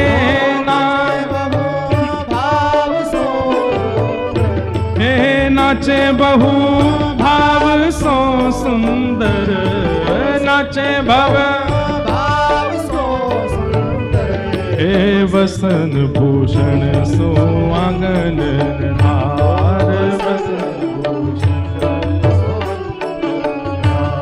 उतारत नौन राई हो, उतारत नौन राई हो, हे उतारत नौन राई हो, उतारत नौन राई हो, करत तन मन सकल बलिहार, करत तन मन सकल करत मन मन सकल बलिहार। हे सराहे भाग निज जन अपनो, हे सराहे भाग निज जन अपनो रे, सराहे भाग हरस हृदय में अधिक अपार, हरस हृदय में अधिक, हाँ हरस हृदय में अधिक अपार, हरस हृदय में अधिक। और बसन भूषण तन राजे बाबा, बसन भूषण तन राजे, निरख रत काम लजावे, निरख रत काम लजावे। भवन में नौबत बाजे, भवन में नौबत बाजे, मानो घन नम गाजे, ये मानो नभ गन गाजे। बसन भूषण मन राजे, बसन भूषण तन राजे, निरख रत काम लजावे। भवन में नौबत बाजे, मानो घन नभ गाजे, मानो नभ गन गाजे, मानो नभ गन गाजे, मानो नभ गन गाजे। भवन में नौबत बाजे, भवन में नौबत बाजे, भवन में नौबत बाजे, मन नौबत बाजे, भवन में नौबत बाजे, मानो घन नभ गाजे। भसन भूषण तन राजे, बसन भूषण तन राजे, निरख रत काम लजावे, निरख रत काम लजावे, निरख रत काम लजावे, निरख रत काम लजावे, निरख रत काम लजावे, निरख रत काम। हाँ हरद दधि दूध कर मिश्रित, हरद दधि दूध कर मिश्रित, हे हरद दधि दूध कर मिश्रित, हरद दधि दूध कर मिश्रित। कियो कर दम अनूठो खेल, कियो कर दम अनूठो खेल। हे लपेटे रसिक अंगन में, लपेटे रसिक अंगन में। जो जन्माष्टमी पे हम लोग कर रहे थे दही हल्दी मिला करके, वही हो रहा है। हरद दधि दूध कर मिश्रित, हरद दधि दूध कर मिश्रित। कियो कर दम अनूठो खेल, कियो कर दम अनूठो खेल। हे लपेटे रसिक अंगन में, लपेटे रसिक, हे लपेटे रसिक अंगन में, लपेटे रसिक अंगन में। हे नाचे हंसी हंस भुजागल मेल, नाचे हंसी भुजागल। हे कहे जय जयति ध्वनि सुंदर, कहे जय जयति ध्वनि सुंदर। श्री रास रासेश्वर भगवान की, श्री राधा रमण लाल की, श्री राधा मदन मोहन लाल की, श्री राधा भाव युक्त श्री कृष्ण चैतन्य महाप्रभु की। हाँ कहे जय जयति ध्वनि सुंदर, कहे जय जयति ध्वनि सुंदर। करे हिलो मिल अनुपम खेल, करे हिलो मिल मगन सब प्रेम तन पुलकित, मगन सब प्रेम तन पुलकित, मगन सब प्रेम तन पुलकित, मगन सब प्रेम तन पुलकित। ओ लाज जग कुल की दई है पेल, लाज कुल जग की दई है, लाज कुल जल की दई है पेल। हाँ, लाज कुल की सब पेली, लाज कुल की सब पेली, लाज कुल की सब पेली। नाचे रम्माल वेली, नाचे रम्माल वेली, अनोखी सब मन मेली, अनोखी सब मन मेली। भई उत्सव में भेली, भई उत्सव बल भेली। मुदित हो घूमर घूमे, मुदित हो घूमर घूमे, लाल की धूणी चूमे, लाल की धूणी चूमे। असी से सच सुत जीवे, असी से सच सुत जीवे, असी से सच सुत जीवे, असी चे सत सुत जीवे। लाल की ढूंढी चूमे, लाल की ढूंढी चूमे, मुदित हो घूमर घूमे, मुदित हो घूमर घूमे। दूध अमृत जो पीवे, दूध अमृत जो पीवे, दूध अमृत जो पीवे, दूध अमृत जो पीवे, दूध अमृत जो पीवे। मुदित हो घूमर जीवे, मुदित हो घूमर घूमे, मुदित हो घूमर घूमे। लाल की ढूंढी चूमे, लाज कुल की सब पेली, लाज कुल की सब पेली। भई उत्सव में भेली, भई उत्सव में भेली। मुदित हो घूमर झूमे, मुदित हो घूमर झूमे, मुदित हो घूमर झूमे, मुदित हो घूमर झूमे। पीवो सब सुंदरी सजनी, पीवो सब सुंदरी सजनी। ओ लाल प्यारे पे पानी वार, लाल प्यारे पे पानी। डिठौना रच के मस्तक पे, डिठौना रच के मस्तक पे, डिठौना रच के मस्तक पे, डिठौना रच के मस्तक पे। हे तोड़ तृण दीजिए रीढ़ार, तोड़ तृण हे बढ़े दिन प्रति कला सुंदर, बढ़े दिन प्रति कला सुंदर। हे बढ़े दिन प्रति कला सुंदर, बढ़े दिन प्रति कला सुंदर। नहीं हाथ है कोई बात, हंसो नहीं हाथ कोई।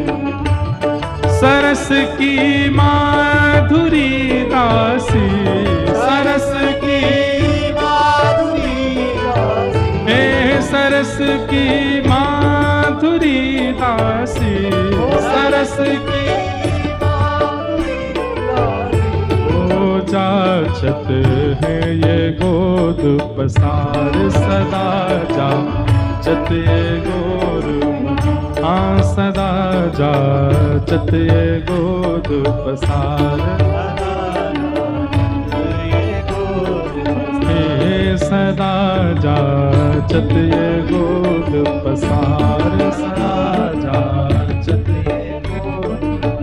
हे रंग बधाइयाँ हो, रंग बधाइयाँ हो, हे रंग बधाइयाँ हो, रंग बधाइयाँ हो। हे मिश्र जगन्नाथ के दरबार, मिश्र जगन्नाथ के दरबार, हे मिश्र जगन्नाथ के दरबार। करके हुलसावे, वाह वाह। प्यार करके हुलसावे, पालने हर्ष झुलावे, पालने हर्ष झुलावे, सहज में झोटा देवे, सहज में झोटा देवे, बलैया हंस हंस लेवे, बलैया हंस हंस लेवे, बसन भूषण तन राजे, बासन भूषण तन राजे, बसन भूषण तन राजे, निरख रति काम ल जावे, निरख रति काम ल जावे, भवन में नौबत बाजे, मनोघन नवगन गाजे, लाज कुल की सब पेली, लाज कुल की सब पेली, नाच सब रंभा वेली, नाच सब रंभा मेली, अनोखी सब मन मेली, अनोखी सब मन मेली, भई उत्सव में भेली, भई उत्सव में भेली, मुदित हो घूमर झूमे, मुदित हो घूमर झूमे। बाबा मैंने कमी है रही है, यहाँ क्या कह रहे हैं? मुदित हो घूमर झूमे। खड़े हो जाओ सब रे। लोकेश भैया कैसे घूमर झूमे? मुदित हो घूमर झूमे, मुदित हो घूमर झूमे। और इनकी घूमर की तो कहा, देखो हमारे लाला दिखाइयो, लाला स्क्रीन पर ने, ये देखो घूमर झूम रही है। मुदित हो घूमर झूमे, मुदित हो घूमर झूमे, लाल की ढूंढी चूमे, लाल की ढूंढी चूमे, असी से सच सुत जीवे, असी से सच सुत जीवे, दूध अमृत जो पीवे, दूध अमृत जो पीवे। ए बधाई है, बधाई है, सच्चिनंदन की बधाई है, सच्चिनंदन की बधाई है, ए बधाई है, बधाई है, बधाई है, बधाई है, सच्चिनंदन की बधाई है, ए बधाई है, बधाई है, ए बधाई है, बधाई है, ए बधाई है, बधाई है, सच्चिनंदन की बधाई है, बधाई है, बधाई है, बधाई है, बधाई है। आवाज नहीं आ रही है, नेक जोर से भुजा उठा के बधाई है, बधाई है, बधाई है, बधाई है, बधाई है, बधाई है, बधाई है, सच्चिनंदन की बधाई है, बधाई है, बधाई है, बधाई है, बधाई है, बधाई गौर सुंदर की बधाई है, बधाई गौर सुंदर की बधाई है, बधाई हे बधाई है, बधाई है, हे बधाई है, बधाई है, हे बधाई है, बधाई है, हे बधाई है, बधाई है। देखो अब कृष्ण जन्म तो होवे को ना, लेकिन आज कृष्ण चैतन्य को जन्म भयो है, तो ठाकुर जी की बधाई ते गा दें तो कोई दिक्कत नहीं है। होवे सो, होवे सो, होवे सो चटक मटक सो ठाकुर, तीनों लोकन हूँ मैं आए, सो चटक मटक सो लोकन हूँ मैं नाए, तीनों लोकन हूँ मैं नाए, हाँ लोकन हूँ मैं नाय, तीनों लोकन हूँ मैं नाय। हो ऐसा, हो ऐसा, हो ऐसा चटक मटक सो ठाकुर, तीनों लोकन हूँ मैं नाए, सो चटक मटक सो ठाकुर, तीनों लोकन हूँ सो चटक मटक सो ठाकुर, तीनों लोकन हूँ मैं नाय, सो चटक मटक सो ठाकुर। आपसे गाओ गौर सुंदर की, श्री राधा गोविंद देव की।